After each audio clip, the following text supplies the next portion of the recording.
हमारे लिए अपनी बातों को, अपनी भावनाओं को, अपनी इच्छाओं को, अपनी ज़रूरतों को व्यक्त करने का सबसे आसान माध्यम है भाषा, right.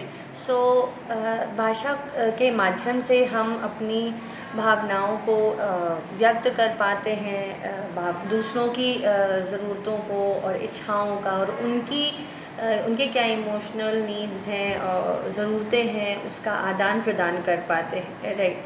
But when it comes to children with autism, we really find it hard. इन बच्चों के माता पिता रियली स्ट्रगल कर रहे होते हैं कि उनको एक्चुअल में पता चले कि उनकी बच्चे की ज़रूरत क्या है, वो what is his need and what does he's feeling, and या वो कैसा महसूस कर रहा है। क्योंकि जब हम ऑटिज़म की बात करते हैं तो ये इंटेलेक्चुअल इम्पेयरमेंट से काफ़ी अलग है, और ये अलग होता है तीन मुख्य बिंदुओं पर। सबसे पहला तो बच्चा सोशल स्किल्स पर चैलेंजेस को फेस कर रहा होता है, फिर ये लैंग्वेज स्किल्स के एरिया में भी चैलेंजेस को फेस कर रहा होता है। तीसरा बिहेवियर के बहुत सारे सेट्स ऑफ बिहेवियर होते हैं, जैसे कि repetitive behaviour, atypical behaviour, stereotype behaviour, right. तो इनको मिला के ऑटिज़म बनता है, राइट। तो जब हम ऑटिज़म की बात करते हैं, children really find it hard to express their needs, their desires, their emotions, what they are going through, what they want, and what they want to communicate. And most of the time when I am not being able to communicate to you that what I want, what I am going through, and how I am feeling, or it might not, or maybe I am not being able to make you understand that what I am feeling and what I want to say, I am feeling agitated and frustrated at the same time. So ऐसा कई बार देखा गया है कि बच्चे hitting, pushing, pinching and मार देते हैं। तो ये जो बिहेवियर होते हैं, ये इन्हीं चीज़ों का परिणाम होते हैं कि हम अपने आप को अभिव्यक्त नहीं कर पा रहे हैं। सो अभिव्यक्ति, अपनी इच्छाओं की अभिव्यक्ति एक बहुत ज़रूरी चीज़ है इंसान को फील गुड कराने के लिए। अब एक माता पिता की बात करें जिनके बच्चे को ऑटिज़म है, तो उनके लिए रियली काफ़ी दिक्कत हो जाती है कि वो समझ पाएँ कि उनका बच्चा कहना क्या चाह रहा है। Why it is like, because ऐसे तो कई सारे बच्चे हैं जिनको ऑटिज़म होता है और वो बोल लेते हैं, लेकिन अगर हम रिसर्च स्टडीज़ के हिसाब से जाएँ तो 70% of children with autism don't have speech. They are non-verbal, and their parents really struggle a lot. Their parents really find it really hard to understand the requirements of their child. So here comes AAC. AAC stands for Augmentative Alternative Communication, and here you need to understand that AAC includes all forms of communication except the oral and verbal one, right? तो इसमें आपके computer devices भी आते हैं, PECS picture exchange communication system भी आता है, इसमें आपका विजुअल स्केड्यूल आता है, इसमें आपका विजुअल बोर्ड आता है, इसमें आपके बहुत सारे वो iPads आते हैं, आवाज़ आती है, आवाज़। AAC is one of the recent technological device जो चिल्ड्रन विद ऑटिज़म की भाषा यानी लैंग्वेज डेवलपमेंट की एरिया में क्रांति बनी हुई है। सो अभी समझते हैं थोड़ा सा कि ये सब कैसे काम करने वाले। समझिए, सबसे पहले तो हमें ये समझना है कि AAC यानी ऑल्टरनेटिव ऑगमेंटेटिव डिवाइस का मतलब ये है कि अगर मैं नहीं बोल पा रही हूँ तो मैंने ऐसा कोई माध्यम चुना। फॉर एग्ज़ाम्पल, मुझे प्यास अगर लगी और मैं अगर नहीं कह पा रही हूँ कि मुझे पानी चाहिए, तो मैंने आपको ये साइन किया तो आपको समझ में आया कि मुझे प्यास लगी हुई है। मैंने ये साइन किया तो आपको समझ में आया कि मुझे भूख लगी हुई है, या मैंने ये साइन किया तो आपको समझ में आया कि मुझे नींद आ रही है and I want to sleep. So ये जो तरीका है साइन लैंग्वेज या मैन्स जो होते हैं, जिसमें बहुत सारे मैन्स को डेवलप करके हम बच्चे की भाषा को विकसित करने का प्रयास करते हैं, या बहुत सारे कंप्यूटर डिवाइसेस हैं, एलेक्सा है, राइट। बहुत सारे पेरेंट्स जो हैं एलेक्सा के माध्यम से भी Alexa play this rhyme, Alexa play this, Alexa do this, इस तरीके से भी बच्चे की बच्चे के साथ काम करके इस चीज़ को, भाषा को डेवलप कराते हैं। Now let us see how it works. देखिए, बच्चे के जब भाषा के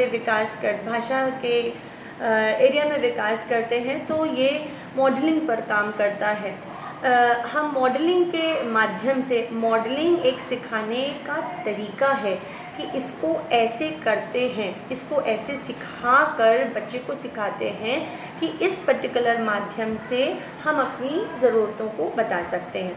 सो PECS, picture exchange communication system हो, या विजुअल बोर्ड्स हों, या विजुअल स्केड्यूल्स हों, या कंप्यूटर डिवाइसेस हों, इनके बारे में तो मैंने पिछले अपने कई वीडियोस में कई बार बात की है, और आप उसको लिंक पे जाके देखिएगा प्लेलिस्ट में।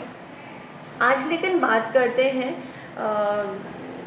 आवाज़ के ऊपर कि how Avaz helps in developing language, in specifically in children with autism, right. So Avaz एक इलेक्ट्रॉनिक डिवाइस है, और वो एक आईपैड के तरीके से होती है, और उसमें बहुत सारे सेक्शंस होते हैं। I want, I need, I want to drink, I want to eat this thing, I want to go for swimming, I want to go for skating. ऐसे बहुत सारी चीज़ें अलग अलग सेक्शंस में होती हैं जिसको मॉडलिंग की भाषा से सिखाया जाता है, मॉडलिंग के माध्यम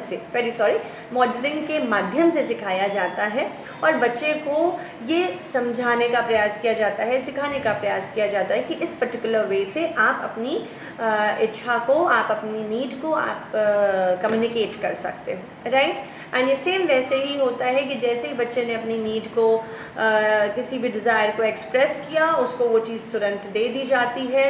So the more the child is getting reinforced, he is likely to exhibit the same kind of behavior again and again, और इस तरीके के behavior को form कर दिया जाता है, right। ऐसा भी कई बार होता है कि आवाज़ जो है उसको मैं आपको बताऊं, आवाज़ जो है ये 6 इंडियन लैंग्वेजेस में अवेलेबल है। मैं Tamil, Kannada, Malayalam, Telugu, Marathi, and it can also be personalised for Gujarati and Bengali as well, ठीक है।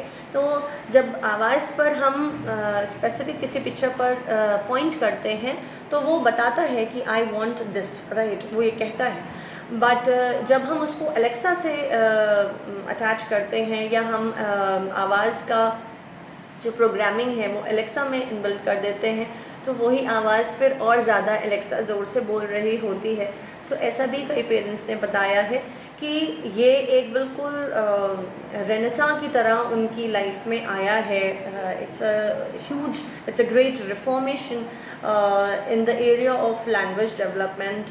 एंड किसी भी माध्यम से, देखिए यहाँ पे बात पिक्चर बोर्ड, विजुअल बोर्ड, या कम्युनिकेशन डिवाइसेस, या कंप्यूटर सिस्टम, या आवाज़ ऐप जो है, इनमें से किसी की नहीं हो रही। आपको सबसे पहले ये समझना है कि आपका बच्चा हर वक्त आपसे कुछ ना कुछ कहना चाहता है, तो आपको उसकी बॉडी लैंग्वेज को समझना है, आपको उसके भावों को समझना है कि वो कहना क्या चाह रहा है, और उस कहने को, उस विचार को जो व्यक्त करना चाह रहा है, आप उसे किसी भी सांचे में ढाल सकते हैं। अब ये सांचा PECS का भी हो सकता है, आवाज़ ऐप का भी हो सकता है, कंप्यूटर डिवाइसेस का भी हो सकता है, आईपैड का भी हो सकता है, या विजुअल बोर्ड्स का भी हो सकता है, राइट। आप समझ रहे, साइन लैंग्वेजेस का हो सकता है, मैम्स का हो सकता है। तो ये सांचे किसी भी तरीके के हो सकते हैं। आपको ये देखना है कि आपका बच्चा कंफर्टेबल किस में फील कर रहा है।